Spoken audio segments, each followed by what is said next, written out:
Within the hallowed galleries of the Vatican and the fragrant apartments of Ferrara, one of the most dramatic chapters of the Renaissance unfolded. Lucrezia Borgia was not merely a noblewoman in 15th century Italy.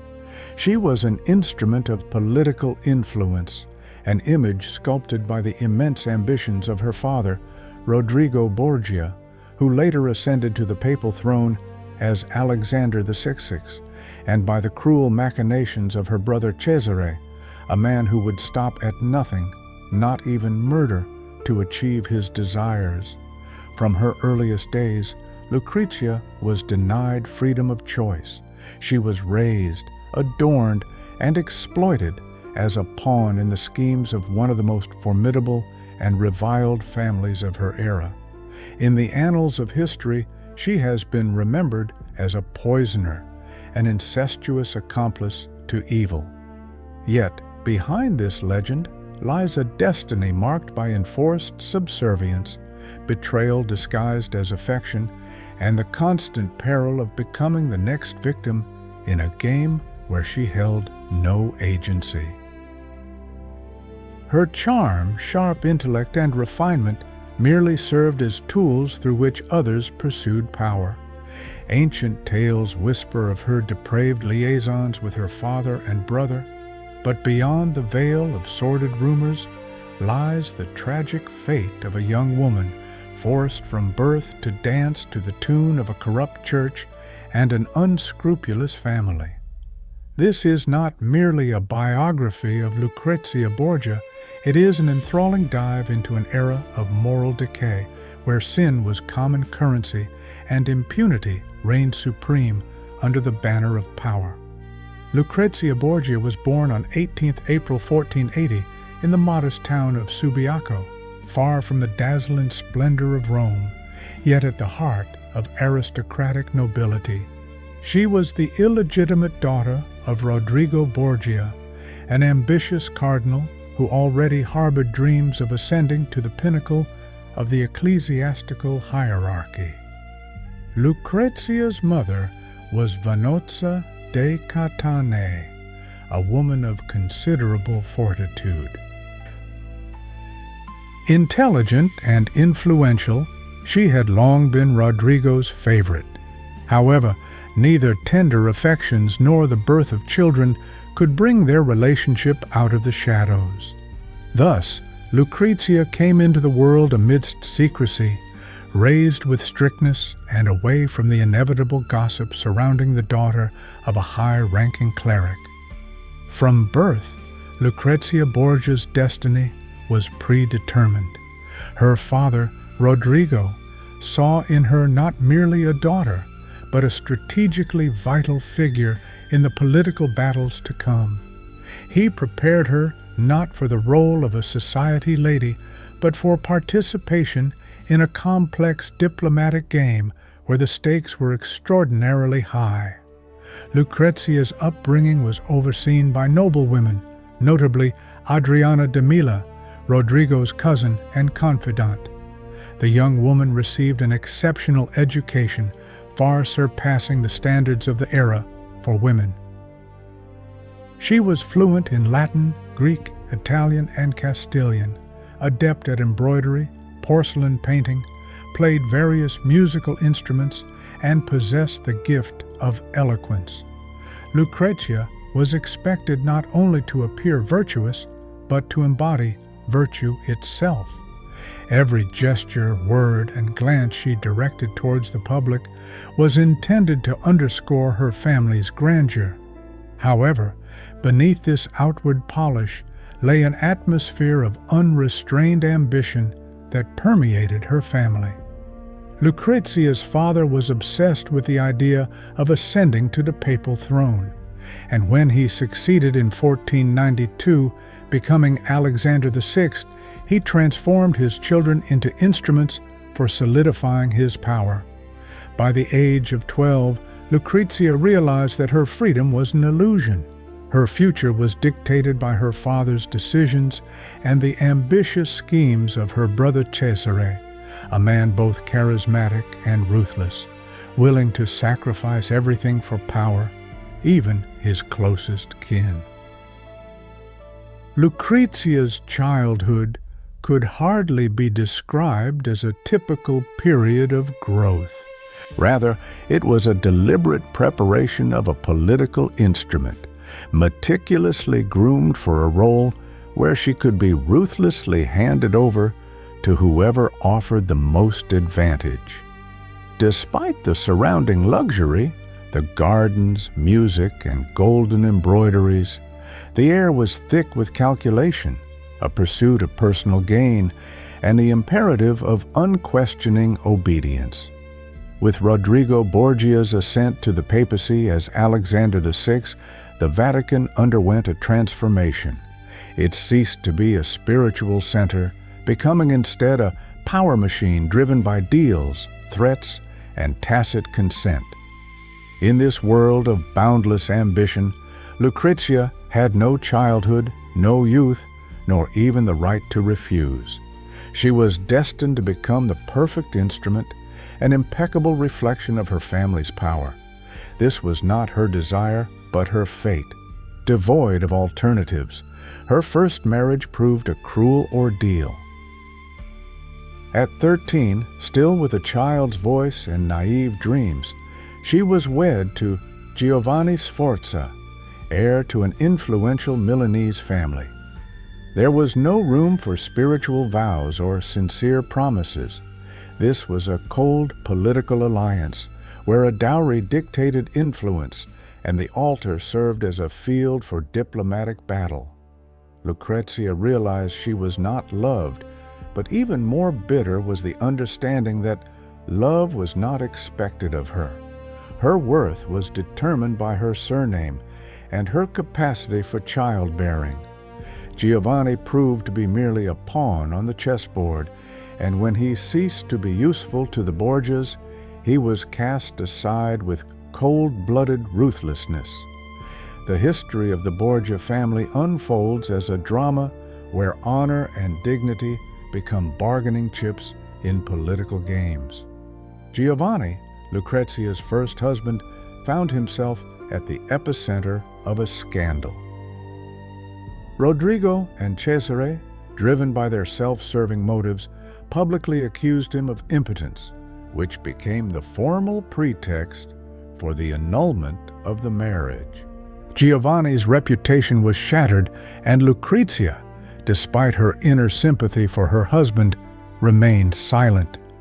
This silence was dictated by an instinct for self-preservation, for in a world of intrigue and betrayal, any display of empathy could be turned against her.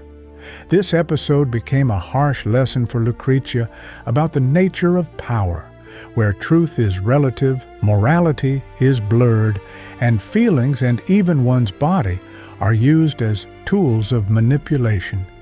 Thus, the naive girl gradually gave way to a woman whose heart was forged in the fires of adversity and whose gaze learned to discern danger long before it appeared. Following the humiliating conclusion of her first marriage, Lucrezia might have crumbled under the weight of circumstances, but instead she chose a different path.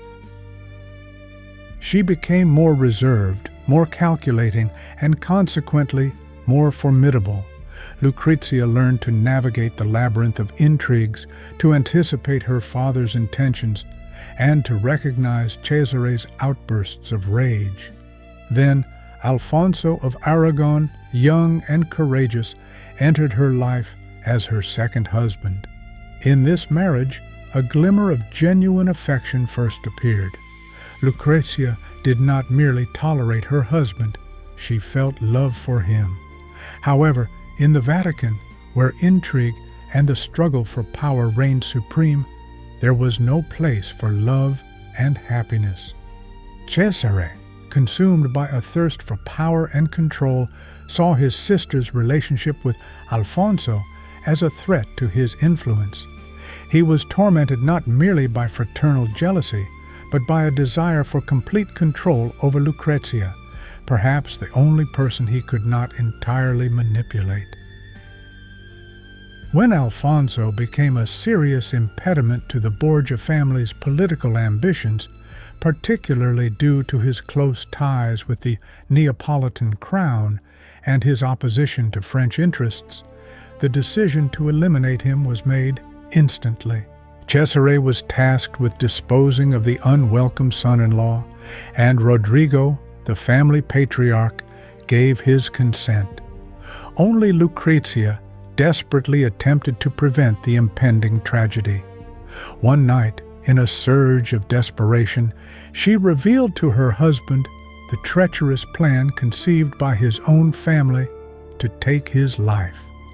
She even managed to help him escape, and for several days they were on the run, sensing fear lurking around every corner. However, the Vatican proved to be a cage from which escape was impossible. Alfonso was apprehended, treacherously attacked, and severely wounded with a dagger on the steps of St. Peter's Basilica. As he lay dying in his bed, an assassin finished him off, taking advantage of Lucrezia's absence, who naively believed the danger had passed. Upon her return, she discovered the lifeless body of the man who, perhaps, had been her sole hope for salvation. She uttered neither a scream nor a tear, but secluded herself in a convent for several days, not for prayer, but to gather the shattered fragments of her soul. She had lost not merely a husband, she had lost all faith in the possibility of salvation, for no one escapes the Borgia's embrace unpunished. Either you become part of their world, or you are ruthlessly destroyed. Time, though it lacks the power to heal, like sandpaper, erodes even the most stubborn stains. After the demise of Alfonso of Aragon, Lucrezia once again found herself a puppet in the family's political game, driven not by her own will, but rather by inertia and a lack of alternatives. Her father, still occupying the papal throne, and Cesare, masterfully manipulating backroom intrigues, left her no choice but to comply. This time, the objective set before her was even grander: the influential house of d'Este in Ferrara. Alfonso d'Este, heir to the duchy, was characterized by his coolness, pragmatism, and a profound awareness of the ignominious stigma that clung to the Borgia name. He harbored no tender feelings for Lucrezia, but understood the advantages this marriage offered him, and for the first time in her life, she could not resist the fate laid out for her. However, in Ferrara, a remarkable metamorphosis occurred within her. Away from her father's shadow, free from Cesare's constant surveillance, and without the intrusive dictates echoing through the Vatican's corridors, Lucrezia seemed to breathe fresh air. While true freedom remained an elusive dream, she gained a much-needed respite. Gradually, shedding the image crafted by others, she began to forge her own identity. She was no longer a compliant doll, a participant in depraved orgies, or a vengeful widow. Now she appeared as a duchess, a mother, a patroness of artists and poets, a generous benefactor of humanism. In the salons of Ferrara, her education, composure, and ability to resolve conflicts, which previously would have been settled with a dagger, were admired. This was still Lucrezia, but more mature, humane, and self-sufficient. The sinister legend surrounding her name did not vanish without a trace, but in Ferrara it gradually began to fade. Enemies who once depicted her as an incestuous woman, a poisoner, and the embodiment of evil, now spoke of her as a wise, discerning, and devout lady. Even Alfonso himself, yielding to this transformation, developed not passion, but respect for her, calling her Mother of the People. And perhaps this was true. For amidst the filth and intrigues of the Renaissance, Lucrezia managed to flourish, to present herself to the world not as a saint or a martyr, but as a woman who survived and preserved her true self. Lucrezia Borgia, whose life ended at the age of 39 in 1519 after the birth of her 8th child, departed this world with the same indomitable energy with which she lived every day. Her name, shrouded in scandals, political intrigues, suffering, and endless suspicions, has not received a fair assessment in history. For many, she remains the epitome of Renaissance depravity, daughter of the Pope, mistress of her own brother, a cunning murderess hiding poison in her ring. However, if we separate historical facts from fiction and documents from legends, a more complex and tragic picture emerges. Lucrezia was not solely responsible for all the atrocities attributed to her. Rather, she was a tool in the hands of others, a victim of circumstances, who managed to survive in an era when the position of women was exceedingly perilous. How great was her guilt in reality? To what extent was her image crafted by political adversaries? And how deeply does society need to demonize influential women to even begin to comprehend them? One thing is certain: Lucrezia was a woman of outstanding abilities, refined taste, and brilliant education. Her story is far more intricate than any legend. She was simultaneously both victim and executioner, pawn and queen, a saint to some and the embodiment of evil to others. And today, centuries later, her image continues to provoke debate, because behind the sinister Borgia surname, behind the smoke of poisonings and the shadow of scandals, lay a living woman, entangled in webs of power she never sought, yet managed to navigate until the very end. For, as Alexander VI himself said, there are things that do not require permission to be done, and it is worth remembering, a people ignorant of its history is doomed to repeat it.